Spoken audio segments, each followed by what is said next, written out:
Where is one? Get out of here, both of you. I'm quite serious. There isn't. When my husband finds out about Maybe this... you'll think twice when he does find out.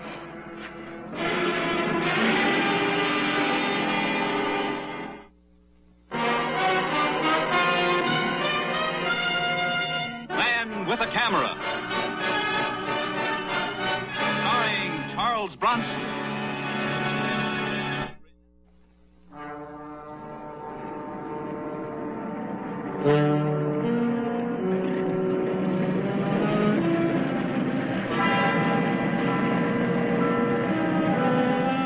I'm Mike Kovac, photographer.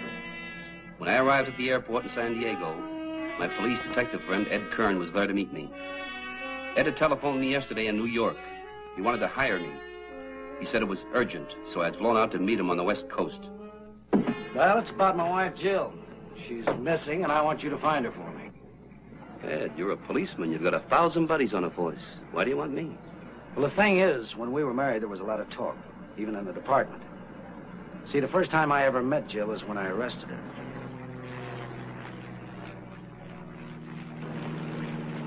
She was working for a cheap chiseler who was running a phony escort service. I brought her in, booked her, and got her to talk. And this fresh kid in the prosecutor's office tried to build himself a case. He twisted everything around so it looked like she was part of the racket, but it wasn't true. She was just hungry and scared and broke. And the newspaper said I married her to avoid testifying. Did you? No. No, I didn't. Look, Mike, I love Jill. That's why I married her. It's why I called on you. If I turn this over to missing persons, it'll be in the newspaper tomorrow, and they'll drag her right back through that muck all over again. Well, that's fine. It's okay. If it brought her back.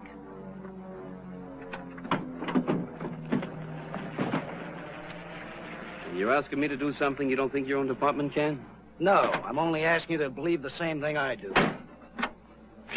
Look, Mike, I know the routine. The husband comes home early and finds his wife missing.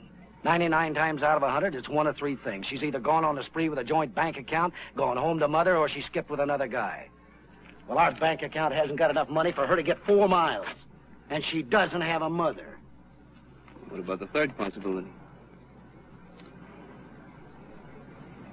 Okay, Ed. I believe. I'll play it your way.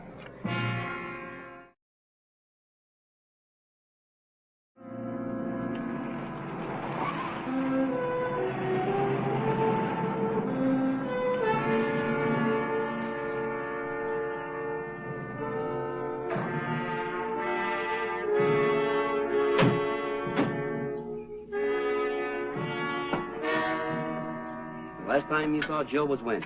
Day before yesterday. She drove me down to the station to catch the train for L.A.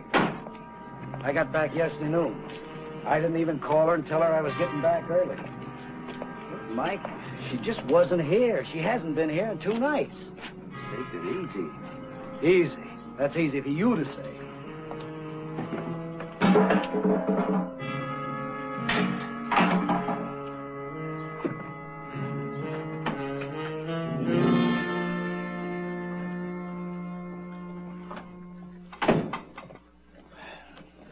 Jill had no idea you could wrap up your case in one day, huh? What are you trying to say, Mike? Ed, let's pretend I'm the law. I'll ask the questions and you answer them. Okay. Well? Well, she figured I'd be gone for 4 or 5 days. It's what I told her. Then, on the other hand... Mike, you don't think that... I don't think anything yet. What's the matter with you? Now, what about family? No, she hasn't got any as far as I know. Well, that is, except a brother in El Paso, Texas, by the name of Bob I've never met. But you can forget that because I called him. Any chance he might have followed you to L.A.? No, not L.A. or any place else. Look, I checked out the bus depot, the airport, the railroad station. I even checked out the taxi reports.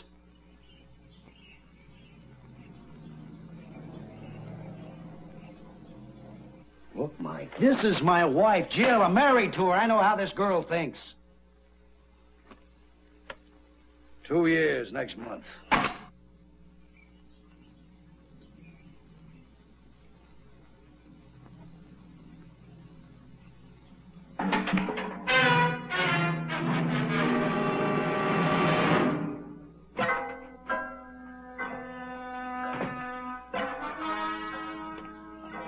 Must be that kid next door. I'm just jumpy at everything.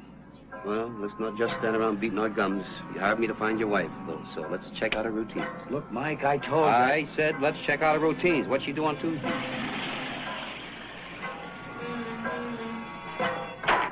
I mean, she comes in here same as every Tuesday, only her wash isn't ready. Like maybe an hour, the truck will be back. So she says, okay, she'll take her car to the station down the block and have it washed and lubed. Well, like I said, an hour. Only her wash is here and she never shows up. What else she say? Like what? Anything. Come on, squeeze your brain. Everything she said. Well, like we talked. Like I kidded her about how it's lonely being married to a cop, and she kids back about how she's going to make some changes. What do you mean by that crack? Well, that's what she said. I said, what do you mean? Take it easy, Ed. I want to know what he meant by that crack. I didn't say nothing. Come on, let's get out of here.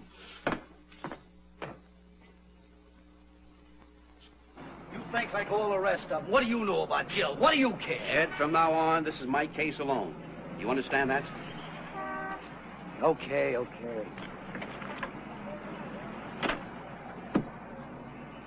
Mike, I'm scared. I'm really scared. You haven't got time to be scared. What do you mean? We either get a lead in the next couple of hours, or you put out an all-points bulletin. I can't go to the department. I told you I've decided what... You haven't got the right to decide. Now, I'd like to use your car. I gotta check that gas station, a couple other places. I'll drop you up at headquarters. Sure. Oh, Mike.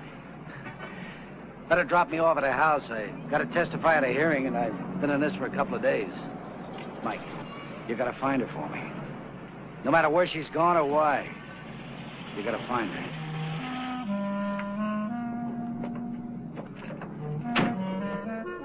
I took Ed home so he could change clothes. I was going on to the service station where Jill had her car washed and lubed.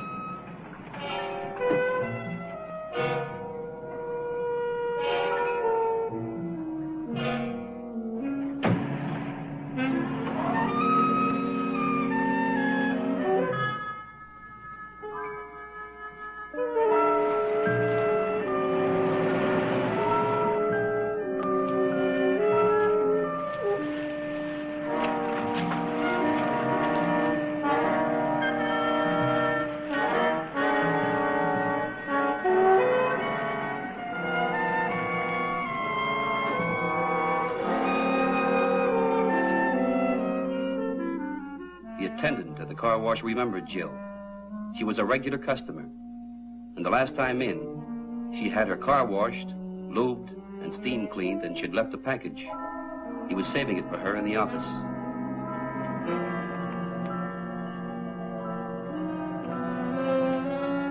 I took it off the front seat when I washed the car. Forgot to give it to her when she left.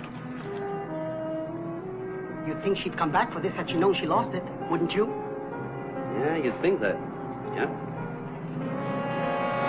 Ed was still testifying in court. I waited outside the courtroom to tell him what I'd learned about Jill. Hiya, Mike. Find anything? Maybe something, maybe nothing. But I know where Jill went after she left you off at the station. Where? Tijuana. Tijuana? What for? To buy this. Maybe it's a present for you. You know, Tijuana's only a half hour from here. This is the bill. It says 1 pair of initialed cufflinks. There's only one thing wrong, Mike. What? This isn't my initial. That's the initial R. Well, whose initial is R? Mike, do you think maybe this is some guy... No. And don't you start thinking that either. I'll belt you one, Ed. Now, when are you through here? Oh, I have to wait till they call me. When you're all done, hang around the office. I might be calling. Yeah, sure.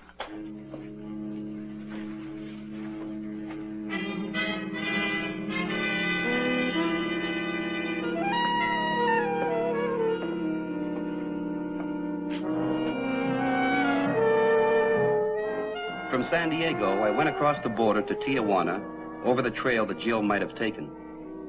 I wanted to check the little shop where she had bought the cufflinks. The cufflinks with the wrong initial.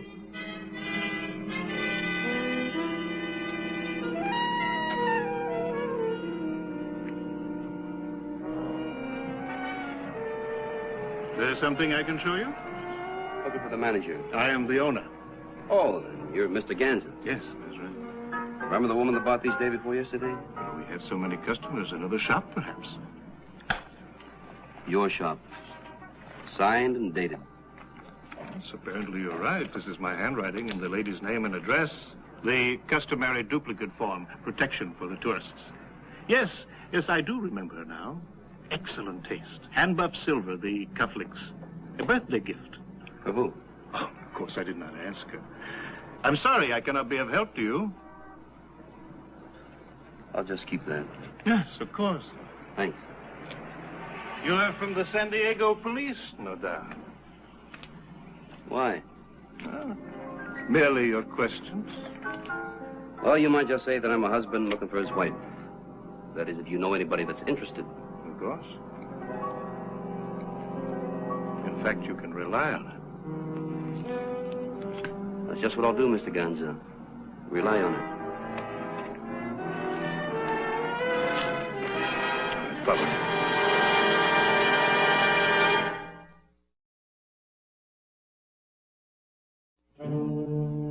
A wire photo of Senor Ganser was on its way from a news bureau in Tijuana.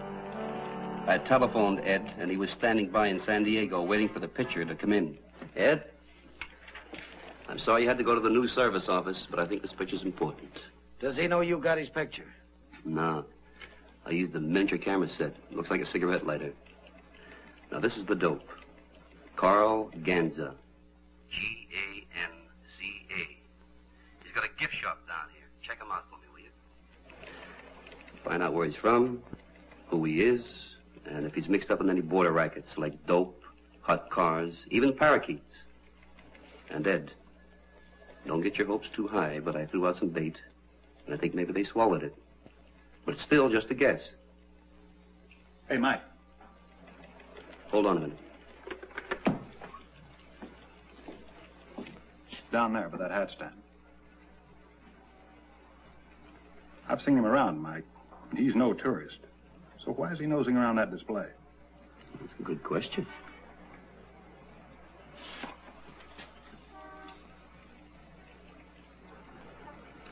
Oh, yeah. Gan's shop.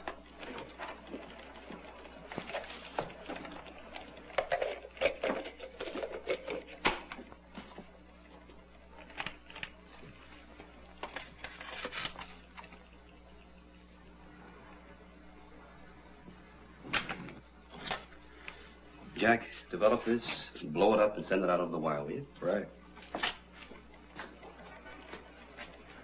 Ed, I've got another one for you. It might take a while, though. Now, this guy I don't know, so you're going to have to mug him through the files. And hurry up on it, will you, Ed? And I'll call you back later at your office. Oh, what you were worried about, forget it.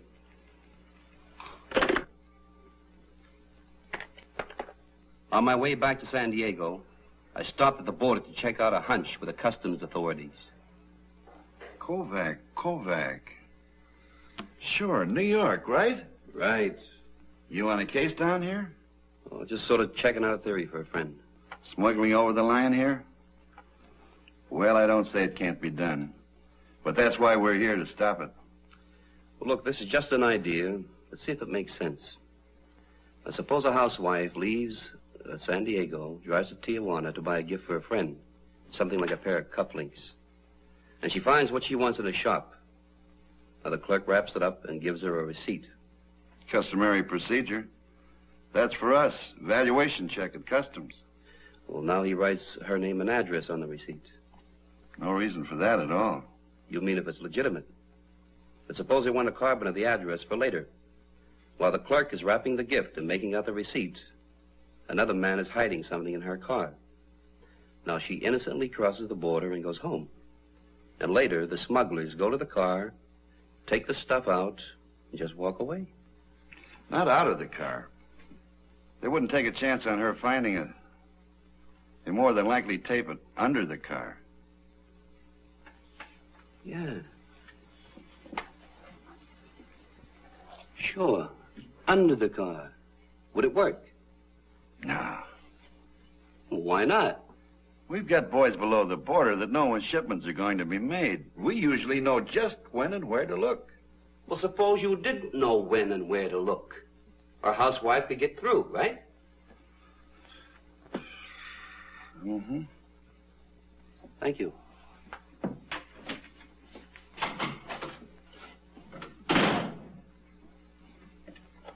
Harry? Yes, sir. Listen, have the boys start checking under more cars. Under the car? That's right, under. I don't care how much time it takes. Okay.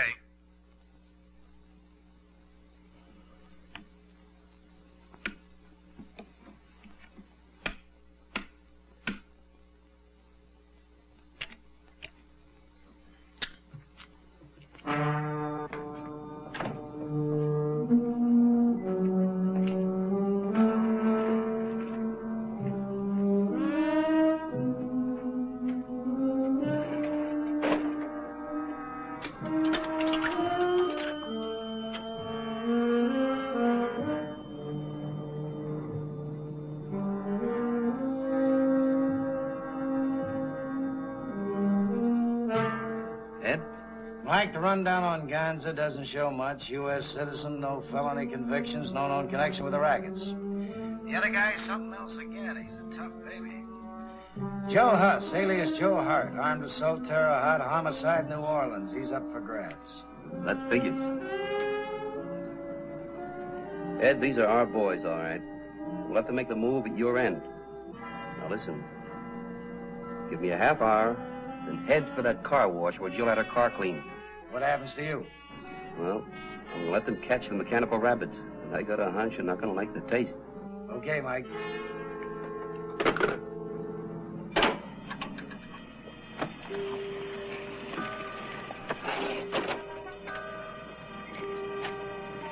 Okay. You're caught up with me. I'm ready to make a deal. Sure, it's bargain day. I'm listening. You take me to Jill and I'll get you the stuff. That's the right idea. Just twist it around a little. First the diamonds. Okay. Your car.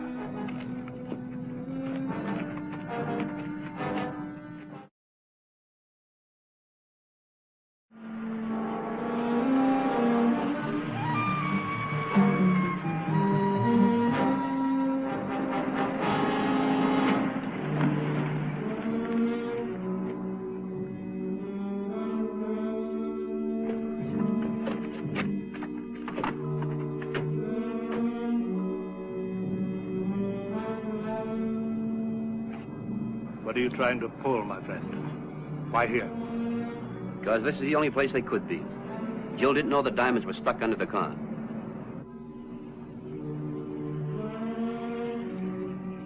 I had told Ed to meet me at the car wash in half an hour. But he wasn't around. I'd have to stall.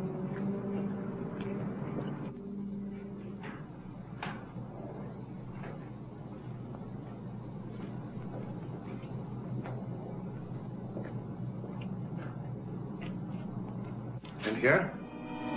No. No, I don't think so. You don't think? You have maybe 60 seconds to make up your mind.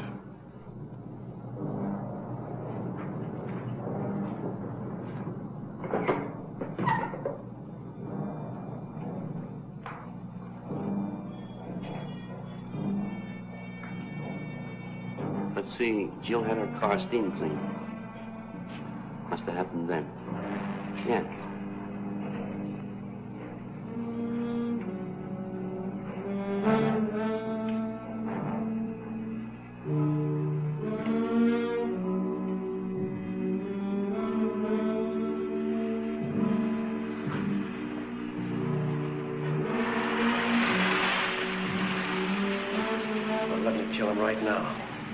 What would you prefer? A dead man or $160,000 in diamonds? There'll be time later.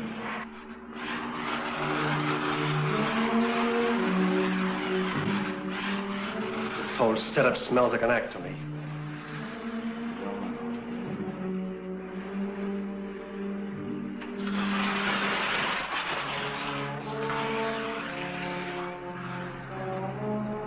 We're through waiting.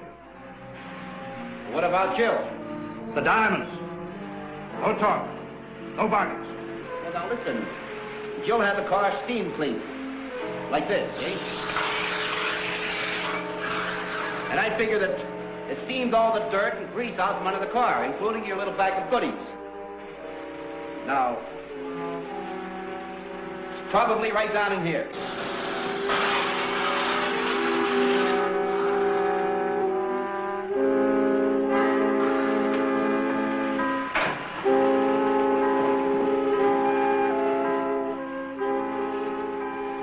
There's nothing here. He stole it.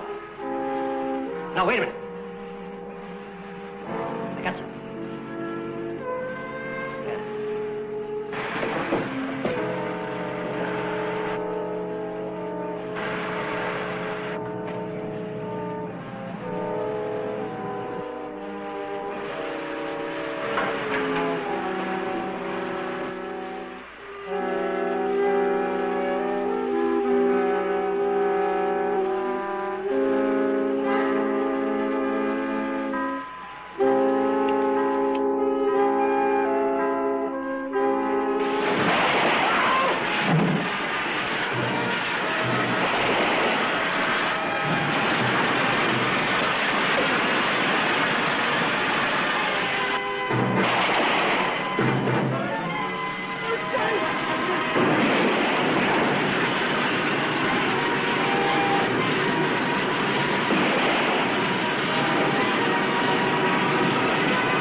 You all right?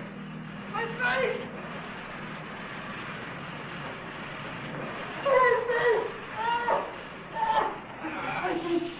Doctor, please! My face!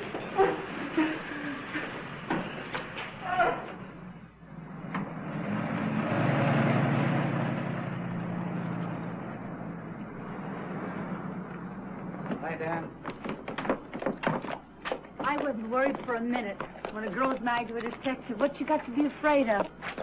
I knew Ed would find me. Well, really, sweetie, it wasn't me. You are married to a fine cop. The best. Jill, I think this belongs to you. Oh, Bob's present. Now it'll be late for his birthday. Bob's? Sure, Robert. Her brother. What a great cop I am. Yeah, what a great cop you are. I asked you to meet me at that car wash. Where were you? I was there, Mike. I thought I'd lay low till maybe they'd spill to you. And if they had shot me instead? Well, that's the chance I had to take. You had to take.